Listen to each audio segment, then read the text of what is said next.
Le salaire est la somme d'argent que le capitaliste paye pour un temps de travail déterminé ou pour la fourniture d'un travail déterminé. Alors là, de quoi est-ce que Marx nous parle? Il nous parle de ce qu'on appelle le travail abstrait. Le travail abstrait, c'est-à-dire du travail indéterminé, du travail interchangeable, du travail sans qualité.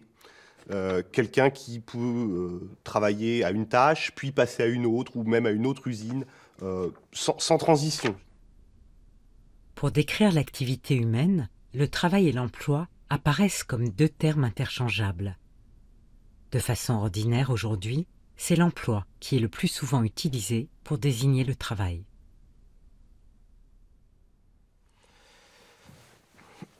Travail et emploi renvoient à deux conceptions qui ne sont pas identiques, me semble-t-il. Dans le travail, on voit quelque chose de physique. On sent un processus de l'ordre physique, de l'effort qui est consenti. Dans l'emploi, il y a déjà une forme d'institutionnalisation du process de travail. La preuve en est qu'on dit souvent que le chômage est une invention. Si vous allez dans mon village au Togo, ben, la notion d'emploi, elle va être relative, puisqu'il y a des périodes où les gens ne font pas grand-chose, parce que les terres sont en friche, il faut les laisser se reconstituer. Et puis, il y a des périodes où les gens vont travailler énormément. Et donc, la notion d'emploi, de ce point de vue, elle va être liée au mode ou au process d'institutionnalisation dans la société. Alors, il y a un ancien directeur de l'Agence française de développement au Burkina Faso qui m'a dit une fois, Kako, t'es producteur de coton, il ne faudrait pas les payer beaucoup parce que lorsqu'ils ne produisent pas le coton, ils ne font rien d'autre. Et il me dit, il faudrait les utiliser, ces producteurs, pour nettoyer les pistes rurales pendant les périodes où ils ne cultivent pas. Bon. Et donc, je lui ai dit, vous, pendant vos congés d'été en France, il faudrait vous utiliser pour aller nettoyer la tour Eiffel, puisque vous ne travaillez pas pendant vos congés. Bon, il n'était pas très content, mais c'est quelqu'un qui était un coopérant français en Afrique qui n'avait toujours pas compris qu'une société a ses rythmes, a ses valeurs, a ses traditions et a sa conception du travail et à sa conception de l'emploi. L'emploi, c'est un échange entre je renonce à toute liberté, à toute prise sur ce que je vais faire, et en échange, j'ai une sécurité économique et physique minimale ou optimale. Et le champ de la justice sociale, le périmètre de la justice sociale, se restreint à des échanges de quantité. Il y a eu un débat qui retrouve une grande modernité aujourd'hui avec les débuts du taylorisme, qui a parcouru la gauche politique et syndicale. On s'est demandé, bon, nous avons des masses humaines entières qui sont assignées à un travail d'esclave. Ça a été montré magnifiquement par des artistes. J'évoquais Chaplin, on pourrait penser à Fritz Lang aussi. Ça saisit ce moment historique, il y a un siècle exactement.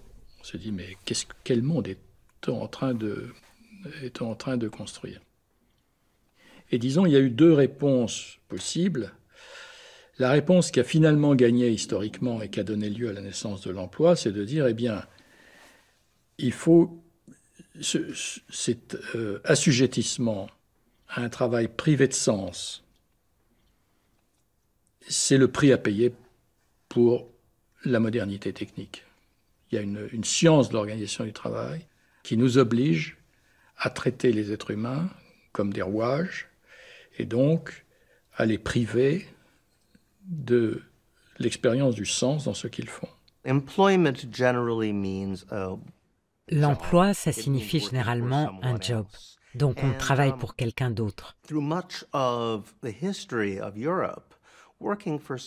Dans l'histoire de l'Europe, travailler pour quelqu'un d'autre était considéré comme une activité réservée essentiellement aux plus jeunes, à ceux qui n'étaient pas encore adultes. Ce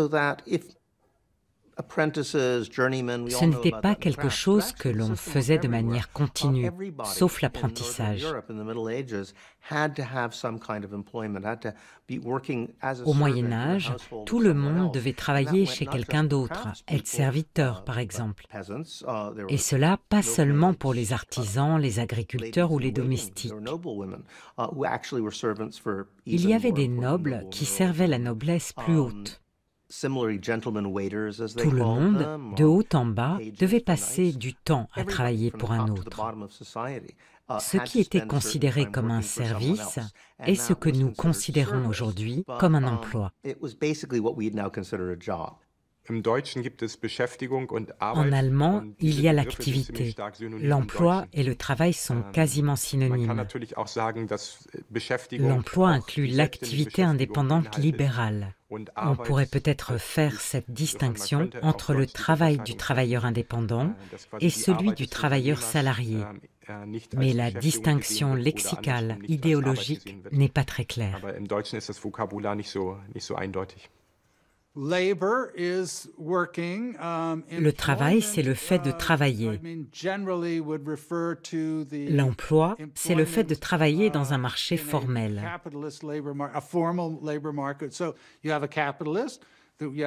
Il y a un capitaliste, il y a un travailleur, il y a un accord professionnel formel selon lequel le travailleur va travailler 8 heures pour un salaire donné. Vendre des boîtes d'allumettes dans la rue, c'est du travail, ce n'est pas de l'emploi. Ce que l'on veut, c'est avoir un emploi. Voilà. Et on se préoccupe moins de la question travail. On veut, pour être dans la société, pour avoir des revenus, parce qu'on est stigmatisé lorsqu'on n'a pas d'emploi, eh bien, on cherche à avoir un emploi en oubliant la dimension travail, ce que peut être la signification du travail que l'on effectue, ou bien les conditions de travail dans lesquelles on va réaliser cette relation d'emploi. La définition de l'emploi de l'OIT, l'Organisation internationale du travail, part du principe que quelqu'un qui est rémunéré plus d'1 heure par semaine est employé. Pour moi, c'est une blague. Quelqu'un qui distribue les journaux le matin, on ne va pas me dire qu'il est employé. Ce n'est pas un travail qui lui permet de nourrir sa famille. C'est une astuce pour dorer la pilule. De plus en plus de personnes sont censées être employées, mais sont en fait au chômage. On les a éliminées de la statistique afin que les chiffres soient plus présentables. En Allemagne, le parti au pouvoir prétend qu'on est au plein emploi, mais ce n'est pas vrai. Nous entendons souvent parler d'emploi, tous les jours, en lisant le journal, en écoutant la télévision, parce que l'emploi auquel on fait référence là, ça n'est pas le travail, c'est l'emploi au sens macroéconomique. C'est-à-dire que ça permet effectivement de parler de politique de l'emploi, niveau de l'emploi, etc., etc. Or, dans ce cas-là, on fait référence à quelque chose qui, si on réfléchit, n'est pas à proprement parler un emploi individuel, mais une somme d'emplois. Du point de vue macroéconomique, l'emploi, c'est une statistique. D'accord, c'est le nombre de personnes qui, à un moment donné du temps, occupent une position, ont effectué un travail sur une période de temps donnée, par exemple. D'accord, donc on dira qu'on est au plein emploi s'il n'existe pas ou s'il existe peu de personnes qui sont censées travailler, cherchent un emploi à un moment donné du temps et n'en trouvent pas. D'accord, donc ça, c'est l'emploi. Mais effectivement, c'est pas le travail. Alors il y a cette inversion lexicale qui, à mon avis, que j'ai jamais pu m'empêcher de voir comme un symptôme du déni qu'opère le discours de la théorie économique, le discours de la science économique. C'est que dans la vie ordinaire, les gens demandent un emploi. Mais dans la théorie économique, les salariés offrent du travail. Donc tout est mis cul par-dessus tête. Pendant l'ère industrielle, les conditions de l'emploi se sont codifiées et d'une certaine manière ossifiées. En mai 68, notamment en France, les salariés réclament plus de liberté et d'initiative. Si on a une forme de travail qui est en permanence interchangeable, une forme de travail qui n'a pas de qualité, qui est du travail sans qualité, du travail que n'importe qui peut faire et qu'on peut aller faire n'importe où, finalement. Il semblerait que ce travail-là, ça correspondait bien au temps industriel. Ça correspondait bien à une période qui va, je ne sais pas, disons du début du 19e siècle peut-être jusqu'aux années 1900, 1960. Au moment où on va avoir à la fois une production et une consommation de masse. Et puis, on a eu tout un discours à partir des années 1970, tout un discours autour de la différenciation du produit. C'est-à-dire qu'on ne va plus produire des 2 chevaux grises en série avec toutes les mêmes options, mais tout un tas de produits qui vont être différenciés en fonction des goûts du consommateur. Et que ça va amener également la différenciation des tâches de l'ouvrier. L'ouvrier va pouvoir être plus polyvalent. C'est tout le discours autour non plus du taylorisme, du travail parcellisé à la tâche, mais du toyotisme. C'est-à-dire que les ouvriers vont pouvoir changer de tâche, on va avoir des contrôles de qualité, on va remonter la chaîne du travail, etc. Et puis, avec l'arrivée des nouvelles technologies dans les années 80-90, on a encore un discours autour du travail qui se requalifie, au sens où on va avoir besoin de personnes très hautement qualifiées qui vont pouvoir appliquer leurs compétences à des outils complexes.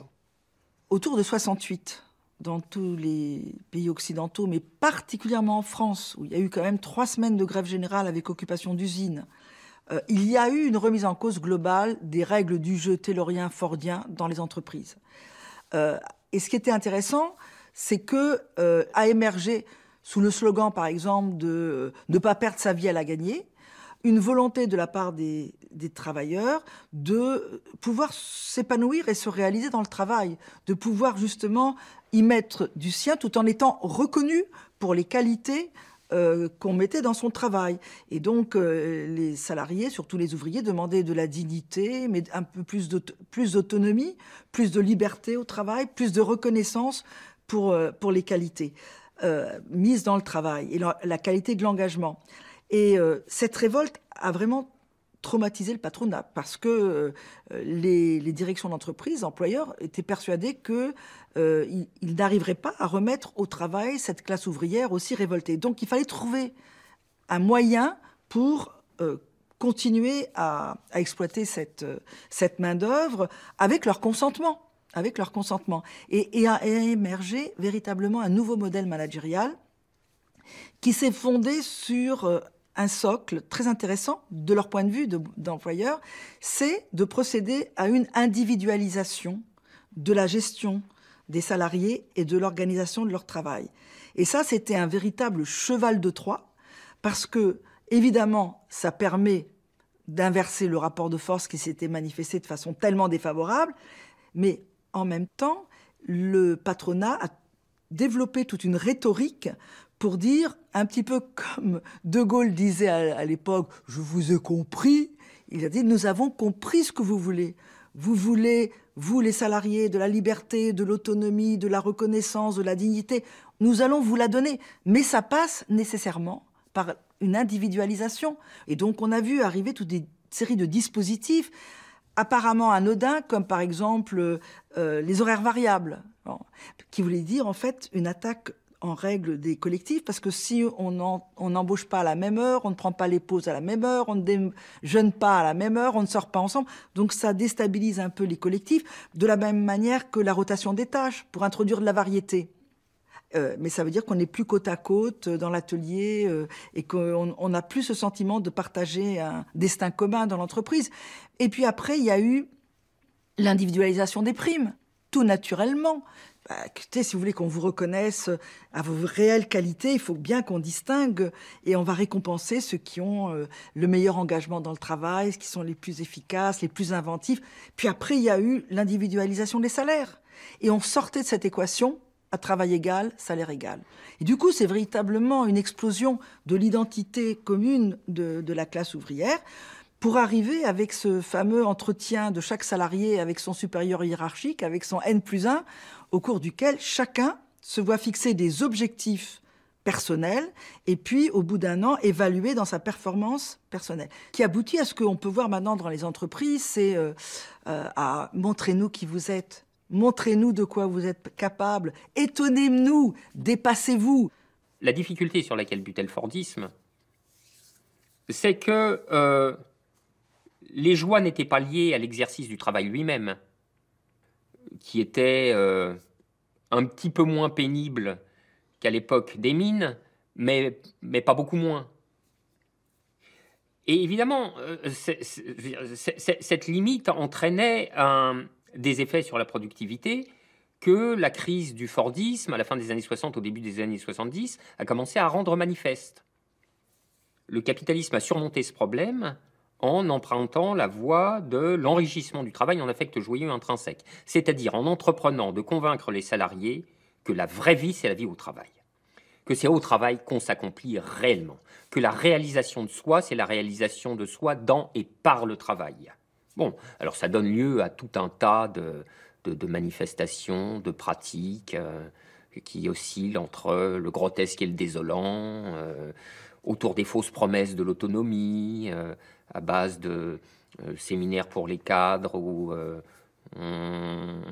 on les initiait à la pratique du rire ensemble, enfin, et jusqu'à des extrémités tout à fait contemporaines, à faire dégringoler les yeux des orbites. Il y a maintenant une nouvelle sorte de dirigeant dans l'entreprise, une nouvelle place fonctionnelle dans l'organigramme directorial de l'entreprise qu'on appelle le Chief Happiness Officer, c'est-à-dire le directeur délégué au bonheur. Donc voilà, on doudoune, on coucoune, on montre qu'on aime les salariés. Après, il y a une autre partie qui est, faut quand même pas rigoler quand on est employeur. On veut séduire, on veut faire adhérer les salariés, on trouve ce moyen par le biais psychologique de les titiller, mais il faut quand même qu'ils s'en tiennent à des méthodes qu'on trouve les plus efficaces. Et donc, il y a quand même tout un corpus de méthodologies, de méthodes, de protocoles, de process, de pratiques, des bonnes pratiques benchmarkées, de reporting.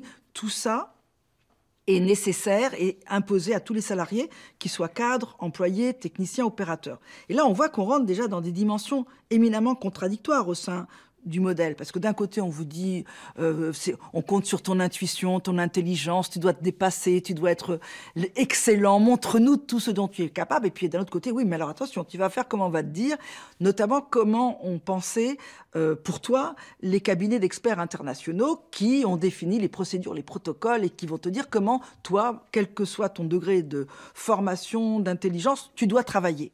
Car évidemment, les fausses promesses tiennent à peu près quand tout va bien, par temps ordinaire. Mais dès qu'il y a une situation de crise, ce sont les enjeux vitaux du capitalisme qui font immédiatement résurgence, c'est-à-dire, bah oui, il va falloir relever la productivité, il va falloir fermer des sites, il va falloir baisser les coûts, il va falloir réaugmenter la rentabilité pour les actionnaires, etc., etc. Et tout ça va se faire au knout.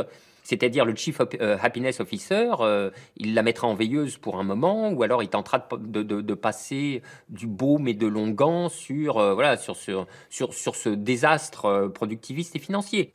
Il y a un autre élément, et qui est complètement délétère, pour obliger les salariés, quel que soit leur niveau, à accepter de s'en tenir à ces protocoles et ces process et ces bonnes pratiques, c'est un peu dans la visée de Taylor qui disait le savoir c'est du pouvoir, c'est une remise en question des métiers, des connaissances, de l'expérience des salariés, en les mettant tout simplement en obsolescence par le changement permanent. On pratique le changement permanent de telle sorte à ce que l'expérience devienne obsolète et que les salariés ne puissent pas se prévaloir légitimement de leurs connaissances, de leur expérience, de leur métier pour dire « Ah non, non, non, le travail, c'est pas comme ça que ça se fait. Moi, je suis un homme de métier ou une femme de métier, j'ai de l'expérience, on va pas me faire ça comme ça. » Parce qu'il se verra répondre « Ah oui, mais ça, c'était avant. Maintenant, tout a changé. » Aux États-Unis, dans les écoles, de plus en plus d'enseignants ont été appelés à suivre des indications précises sur ce qu'ils devaient faire, comment enseigner, comment traiter telle ou telle situation. Ils ne sont pas employés par des capitalistes, mais par l'État. On trouve là toutes les caractéristiques d'une relation employeur-employé dans une entreprise privée.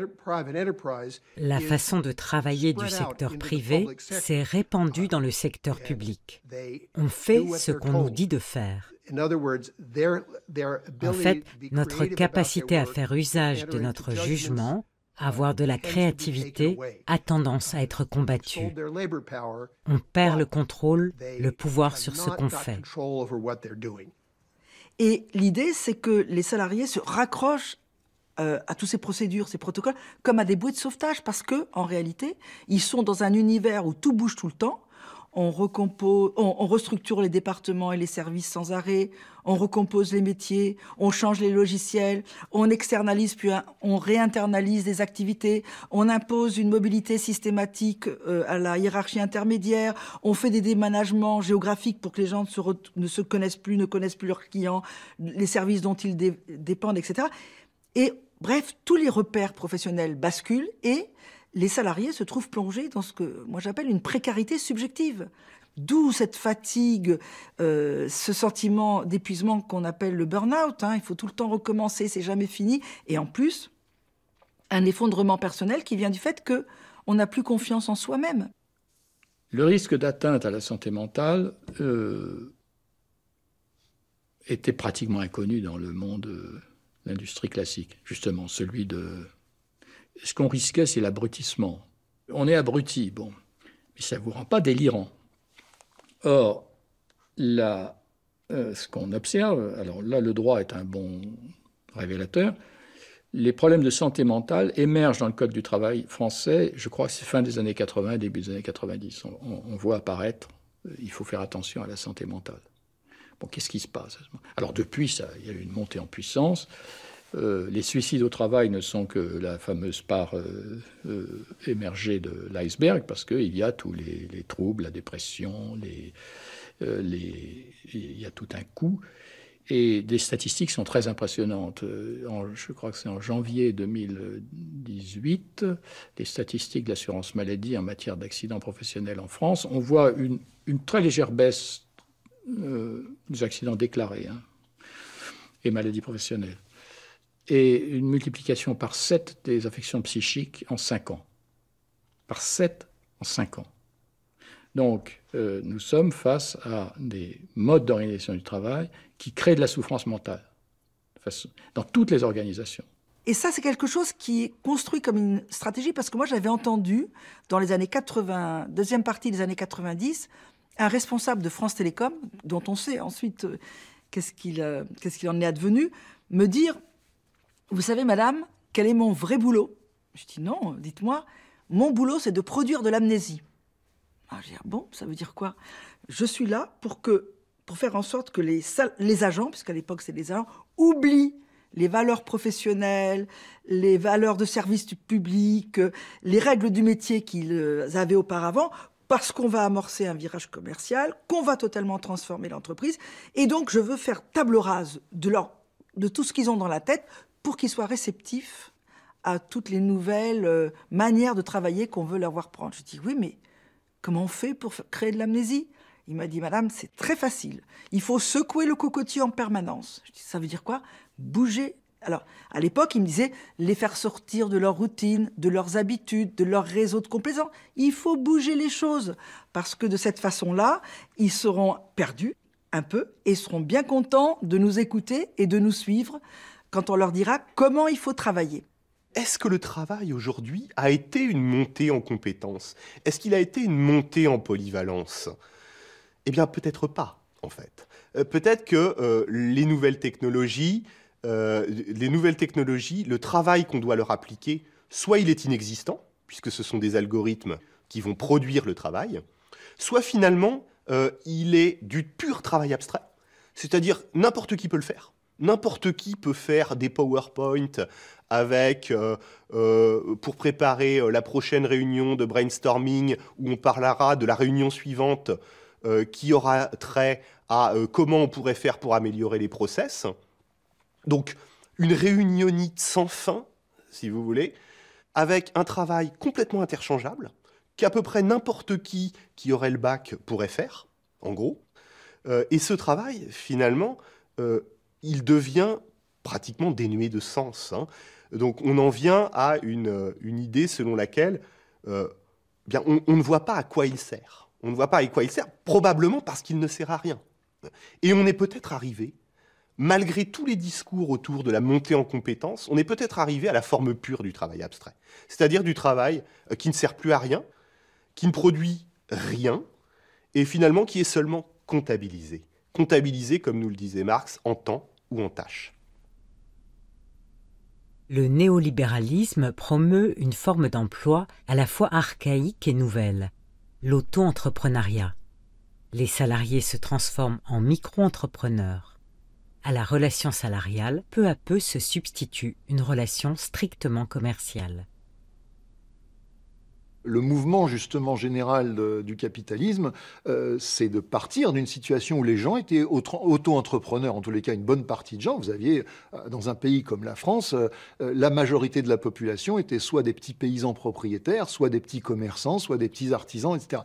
Les lois de la concurrence ont balayé tout ça. Les lois de la concurrence ont fait disparaître tous ces gens-là. Même en France, à la sortie de la Seconde Guerre mondiale, on a encore une paysannerie ou des petits commerçants qui sont extrêmement nombreux. Promenez-vous aujourd'hui dans les campagnes ou dans un centre-ville français, il n'y a plus que des salariés, hein, enfin, où il reste encore quelques-uns, mais c'est une survivance. Alors l'idée qu'on va évoluer à l'avenir en rétropédalant et en réinventant une classe de petits propriétaires, etc., je pense que c'est une douce utopie, enfin, douce, j'en suis pas certain, utopie, j'en suis sûr. D'ailleurs, en réalité, qu'est-ce qui se passe? Les auto-entrepreneurs, c'est des salariés déguisés, hein, et on le voit très bien avec les grèves de livreurs là, qui ont commencé à éclater un peu partout, ou les chauffeurs de chez Uber qui se sont mis en rogne. C'est qu'en réalité, ils sont formellement des travailleurs indépendants. En réalité, ce sont des salariés pieds et poings liés à leur grand donneur d'ordre. Aujourd'hui, on assiste à un processus d'ubérisation. Il y a des pans entiers de l'économie qui sont menacés par cette ubérisation-là. Airbnb menace l'hôtellerie classique, les chauffeurs Uber menacent les taxis traditionnels, par exemple, et on entend beaucoup parler des effets désastreux de ça. Mais en réalité, pourquoi est-ce que ça fonctionne? Ça fonctionne parce que les acteurs de ce jeu-là, ils acceptent d'y jouer en permanence. On va évaluer notre chauffeur Uber grâce à l'application, c'est marrant. On va commander un taxi quand on veut, à 3h du matin, alors qu'il n'y a pas d'autres transports disponibles. Donc on veut, au lieu de faire en sorte de rentrer chez soi par les transports en commun, maintenant on sait qu'on peut compter sur Uber, etc. Ça nous amène tout un tas de services et on les utilise tous les jours.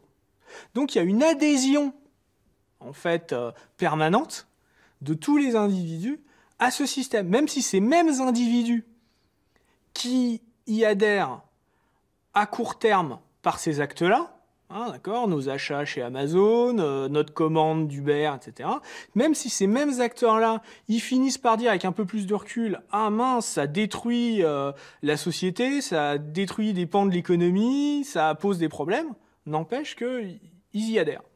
On présente comme un progrès le fait d'aller vers une forme d'articulation un peu commerciale entre des entreprises, d'ailleurs réduites du coup à un cercle de managers un peu étroit, et puis toute une population de travailleurs indépendants qui courent le cachet, qui sautent d'une tâche à une autre, qui passent d'un contrat ou d'un projet à un autre. Ça, cette évolution-là, elle est possible. Pour une partie, elle attrape quelque chose que beaucoup de gens souhaitent. Je vois bien à travers mes enfants, dans la jeune génération, une certaine mobilité, une certaine... Mais pour une autre partie, elle est absolument catastrophique et surtout, elle loupe ce qu'il y a de plus, ce que je perçois de plus intéressant dans les nouvelles dimensions du travail, la dimension coopération et la dimension innovation. Sinon, la tendance naturelle, je dirais la paresse, et ça ne nécessite pas beaucoup de créativité, c'est de continuer vers cette espèce d'émiettement de la relation salariale avec constitution d'un groupe, certes, qui ne sera jamais majoritaire, mais de plus en plus important, de salariés qui sont de faux indépendants, de faux salariés. Le statut d'auto-entrepreneur, qui finalement ne met plus du tout en relation un employeur et un employé, mais finalement deux entrepreneurs, eh bien, ce statut-là, il est une sorte d'aboutissement d'une théorie ou d'une vision plutôt néolibérale du travail, parce que on va étendre vraiment le mécanisme de la concurrence. D'accord ? L'entrepreneur, au lieu d'embaucher quelqu'un et lui donner un statut pendant un certain temps, en fait, il va faire appel à un autre entrepreneur qui va être poussé à faire le travail mieux qu'un troisième entrepreneur qu'on pourrait prendre si on n'était pas satisfait du travail qui a été fait par le premier. Donc en fait, la concurrence entre les travailleurs est beaucoup plus forte s'ils ont ce statut d'auto-entrepreneur, parce qu'ils vont tous essayer de faire le travail eux-mêmes au coût le plus bas. Ce monde un peu néolibéral que j'évoque, il est nettement plus vrai et peut-être aussi violent pour une partie des salariés qui ont peu de compétences à faire valoir, dont finalement le job pourrait être fait, j'ai envie de dire, par n'importe qui. D'accord ?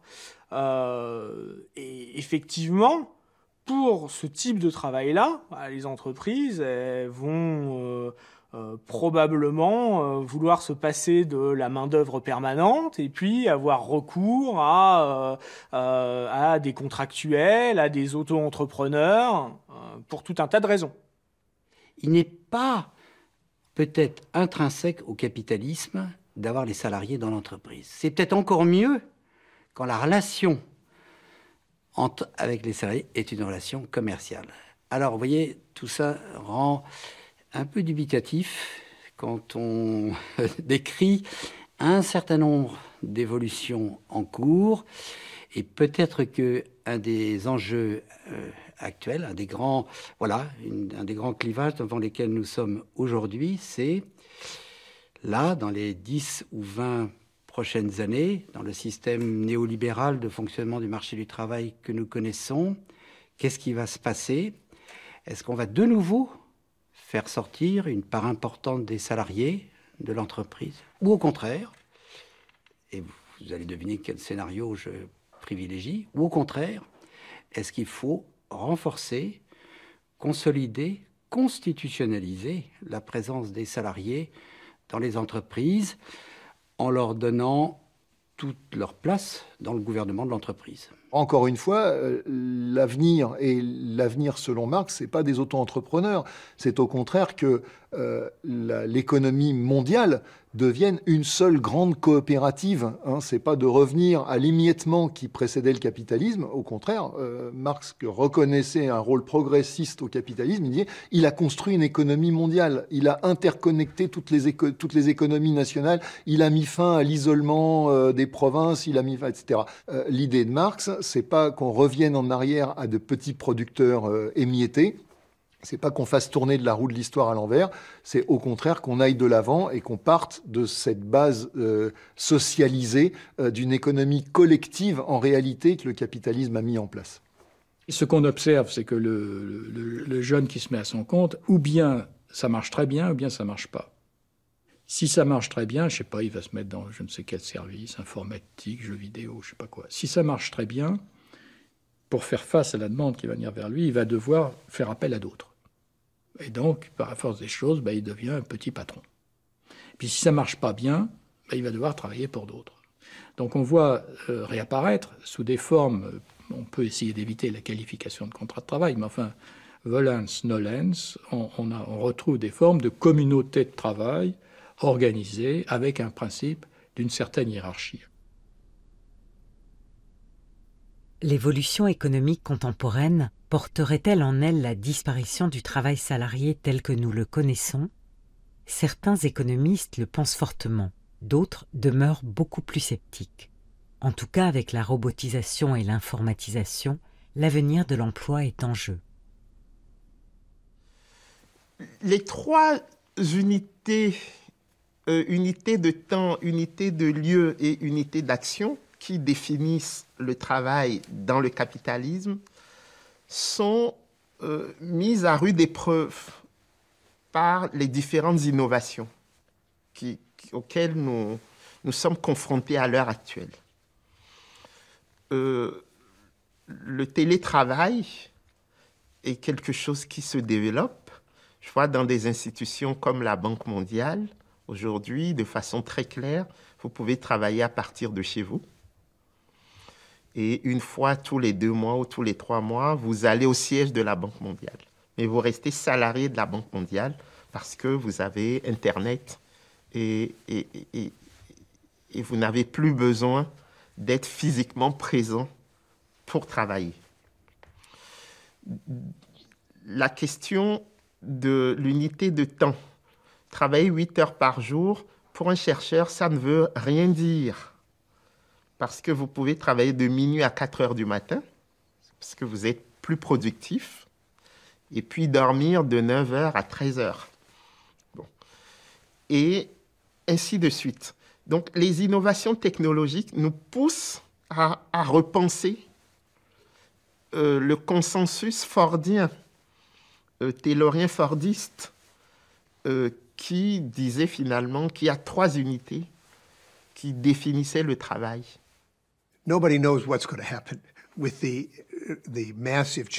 Personne ne sait ce qu'il adviendra avec les changements massifs en termes d'intelligence artificielle.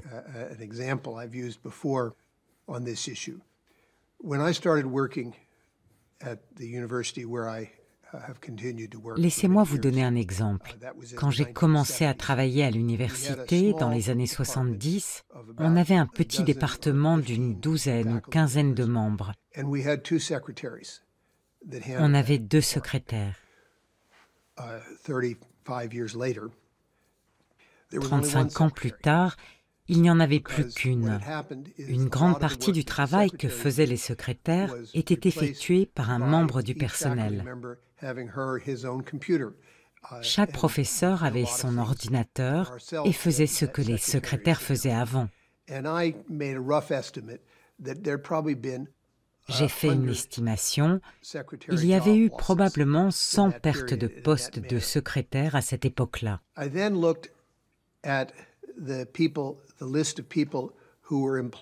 J'ai ensuite regardé le nombre d'employés au département des technologies de l'informatique. Il y avait à peu près 100 personnes. Donc un type de travail avait été remplacé par un autre type. Ce n'étaient pas les mêmes personnes, mais le nombre d'emplois n'avait pas baissé.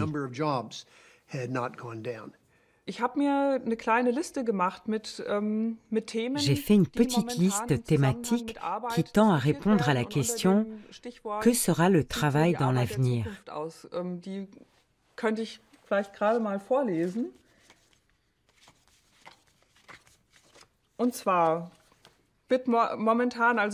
Actuellement, on s'interroge beaucoup pour savoir s'il y aura encore du travail ou si une bonne partie sera réalisée par l'intelligence artificielle, des robots ou autres technologies.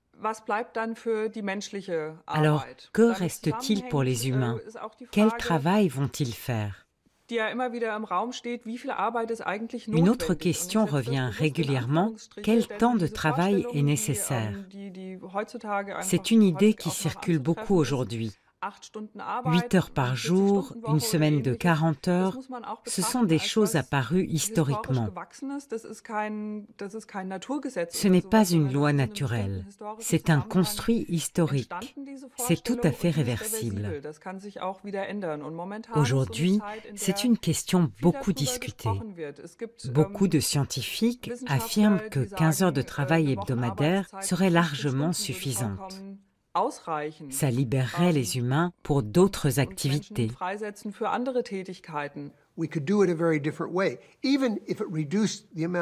On pourrait faire les choses de façon très différente.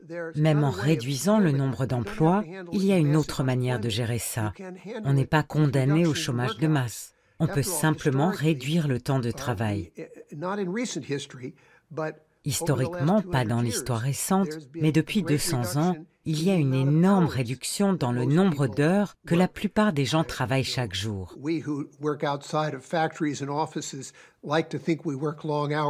Nous, on a l'impression qu'on travaille très longtemps, etc. Mais pour un travailleur en usine, si on compare la fin du XXe siècle et la fin du XIXe, il y a une réduction énorme. Et c'est du progrès.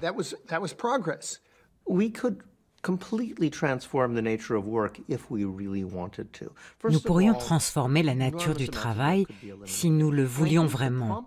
Une grande partie pourrait être éliminée. Une de nos difficultés est d'imaginer quels emplois pourraient disparaître. Aussitôt, on se dit « Oh mon Dieu, ce sera un problème. Qu'est-ce qui va se passer dans la construction, dans les usines? Les gens n'auront plus rien à faire. » Those people will just be sitting around with nothing to do. We assume an economic system, therefore, where decrease in demand for labor is necessarily a problem. Dans notre système économique, la diminution du travail pose un problème parce que ça suppose de le redistribuer afin que chacun ait sa part et puisse consacrer son temps à d'autres activités. Is somehow completely impossible under the existing economic system. Ça semble totalement impossible dans notre système économique. C'est étrange parce que nous pensons qu'il est le plus efficace possible, alors qu'il ne résout pas tous les problèmes.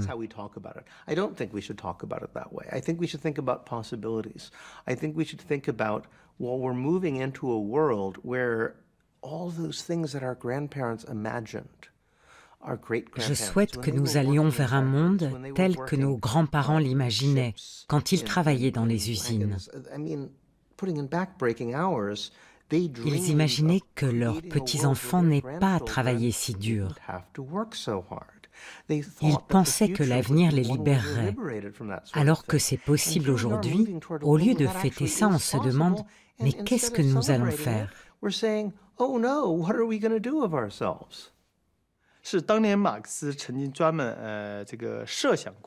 Marx avait imaginé que dans une société communiste, le matin par exemple, on allait chasser. L'après-midi, on pouvait travailler dans les champs ou pêcher, et le soir faire des critiques politiques.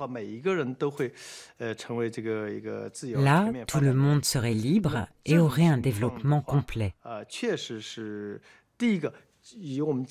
Pour beaucoup de gens aujourd'hui, ça paraît impossible à imaginer à cause des problèmes qui se posent.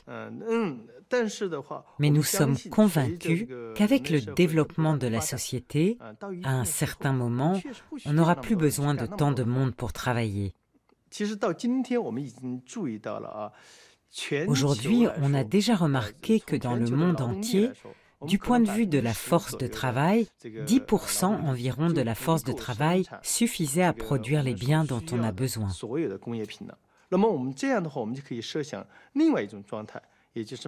On peut imaginer une autre situation que celle imaginée par Marx à son époque. 5 ou 10% des gens travaillent et 90% des autres ne sont pas obligés de le faire. On peut consacrer 5 à 10% de notre temps à travailler et tout le monde peut avoir du travail.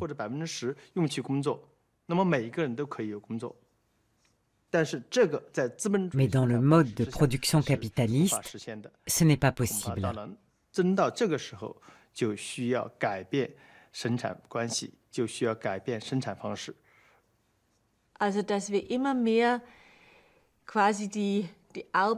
De plus en plus, le travail pénible des périodes antérieures est confié à des machines et dans une perspective plus longue, les personnes qui les créeront seront des ingénieurs. Mais il faudra encore de la main-d'œuvre pour produire le fer, le plastique, les câbles, assembler les robots. Aujourd'hui, ceux qui construisent ces robots sont intégrés dans les entreprises. Mais leur travail est accaparé par les propriétaires des machines et des techniques. Alors, comment parvenir à faire que les gens continuent à tirer un revenu de ces robots? La répartition des profits va être la plus grosse question pour l'État-providence, car le capital va devoir être taxé, et à partir de là, probablement, un revenu universel devra revenir à tout le monde. Je ne trouve pas ça surprenant qu'on soit en train d'en discuter. Beaucoup de jeunes aujourd'hui n'arrivent pas à trouver un emploi régulier. Ils n'ont que des petits boulots précaires. Est-ce que cela va leur permettre d'ouvrir des droits à la retraite? Was ich mir hier notiert hatte, Lebensarbeitszeit, wie viel Arbeit ist notwendig. Qu'est-ce qu'on va taxer? Est-ce qu'on va taxer le travail humain ou est-ce qu'on va taxer le travail robotisé? Et comment taxer ce travail-là? Ça, c'est des questions très importantes. Un revenu universel sans condition, c'est peut-être un point très important. Les gens qui y sont favorables partent du principe que les humains vont continuer à être actifs, à être productifs, ils vont continuer à travailler, mais pas nécessairement pour un revenu comme gagne-pain. C'est pour ça que l'idée de revenu universel sans condition est peut-être la manière de redéfinir l'avenir du travail. Alors, est-ce que le travail humain, est-ce que le travail de l'être humain est encore nécessaire au capitalisme? On peut se poser sincèrement la question. Et c'est là que l'inquiétude sur peut-être les dizaines de millions d'emplois menacés à la fois par les algorithmes et à la fois par les robotisations se pose. Ce qui amène effectivement la question de qu'est-ce qu'on va faire de tous ces emplois? Bien sûr, qu'est-ce que ça va pouvoir, qu'est-ce que les gens vont faire?